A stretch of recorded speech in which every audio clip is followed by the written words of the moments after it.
ឆ្លើយឆ្លងរៀបរាប់ថាសែតខ្លាំងណាស់នាងនៅតែផ្ទះចង់ដើរលេងម្ដងនាងថាទៅណាក៏ទៅដែរឲ្យតែនាងបាននៅក្បែរបងយល់ចិត្តអាណិតនួនឡងប៉ុន្តែរូបបងមានប្រពន្ធហើយ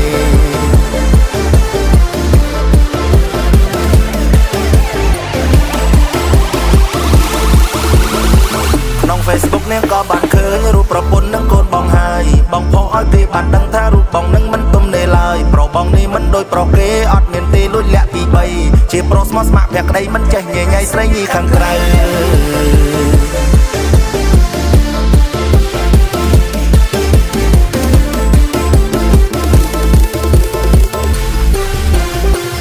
នាងអើយនាងបងសុំតបផងបេះដូងបងវាមិនទំនេរស្រឡាញ់ធ្វើអីបងប្តីគេទេបេះដូងបងមានគេមើលថែហើយនាងអើ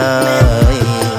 ប្រកកំឡោច្រើនណាស់ទំនេរមិនមានមេមិនដាក់ចិត្តកាយស្រឡាញ់ធ្វើអីបងប្តីគេហើយមិនទំនេរឡើយនាងអើយ sorry sorry នាងអើយ sorry sorry នាងអើយ sorry បងមានប្រពន្ធហើយអូនអើយ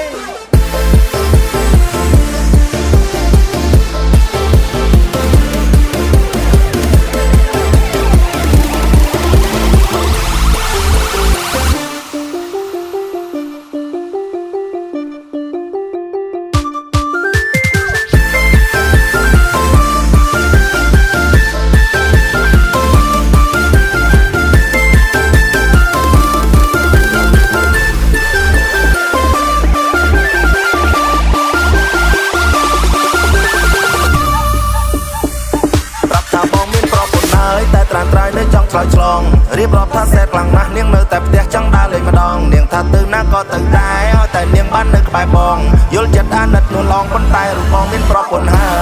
យ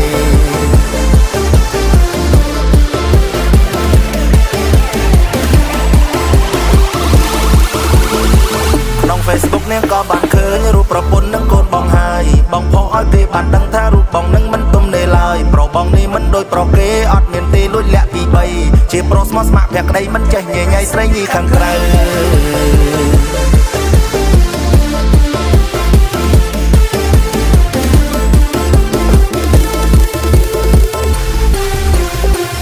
នាងអើយនាងបងសុំតបផងបេះដូងបងវាមិនទំនេរស្រឡាញ់ធ្វើអីបងប្តីគេទេបេះដូងបងមានគេមើលថែហើយនាងអើយប្រកកំឡោច្រើនណាស់ទំនេរមិនមានមេមិនដាក់ចិត្តកាយស្រឡាញ់ធ្វើអីបងប្តីគេហើយមិនទំនេរឡើយនាងអើយ sorry sorry នាងអើយ sorry sorry នាងអើយ sorry បងមានប្រពន្ធហើយអូនអើយ